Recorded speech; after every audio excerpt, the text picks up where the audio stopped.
ओम श्री गणेशाय नमः। हरे कृष्णा मेरे प्यारे दोस्तों, आप सभी भक्तों का हमारे चैनल पर हार्दिक स्वागत है। आज हम माघ मास महात्म के 12वें अध्याय की अत्यंत पुण्यदायी कथा लेकर आए हैं, जिसमें एकादशी व्रत की अद्भुत महिमा का वर्णन किया गया है। यह कथा आपको पापों से मुक्ति और वैकुंठ की ओर ले जाने वाली है।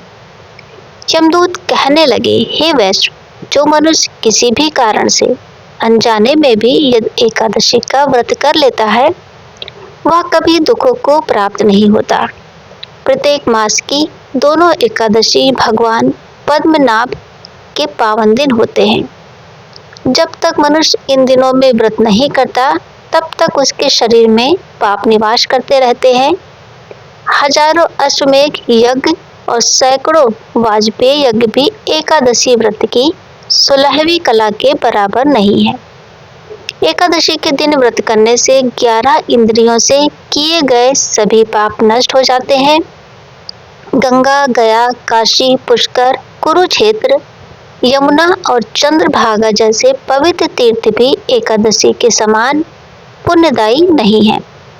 जो मनुष्य एकादशी का व्रत करता है, वह सहज ही वैकुंठ लोक को प्राप्त करता है। एकादशी के दिन व्रत और रात्रि जागरण करने से माता, पिता और पत्नी, इन तीनों कुलों की 10-10 पीढ़ियां उद्धार को प्राप्त होती हैं और वे पीतांबरधारी भगवान विष्णु के समीप निवास करती हैं। बालक, युवा, वृद्ध और यहाँ तक कि पापी मनुष्य भी यदि एकादशी का व्रत करता है, तो वह नरक में नहीं जाता। यमदूत बोला, हे वैश्य, मैं तुम्हें नरक से बचने का गुप्त रहस्य बता रहा हूँ।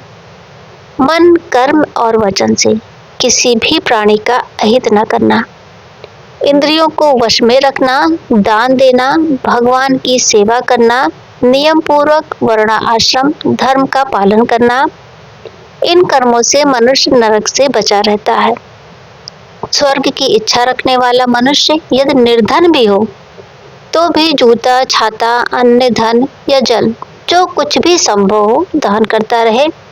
दान देने वाला मनुष्य कभी यम की यातनाओं को नहीं भोगता। वह दीर्घायु और धनवान होता है। अधर्म से ही मनुष्य की दुर्गति होती है। मनुष्य सदा धर्म के कार्यों से ही स्वर्ग को प्राप्त करता है। इसीलिए बाल्यकाल से ही धर्म के कार्यों का अभ्यास करना चाहिए। एकादशी व्रत केवल उपवास नहीं, बल्कि आत्मशुद्धि और मोक्ष का साधन है। जो मनुष्य श्रद्धा से एकादशी का पालन करता है, वह भगवान विष्णु की कृपा का पात्र बनता है और जीवन के सभी कष्टों से मुक्त होता है। तो दोस्तों, यदि आपको ये पावन कथा अच्छी लगी हो, तो प्लीज़ वीडियो को जरूर लाइक कर दिया करें। अपने परिवार व मित्रों के साथ शेयर करें।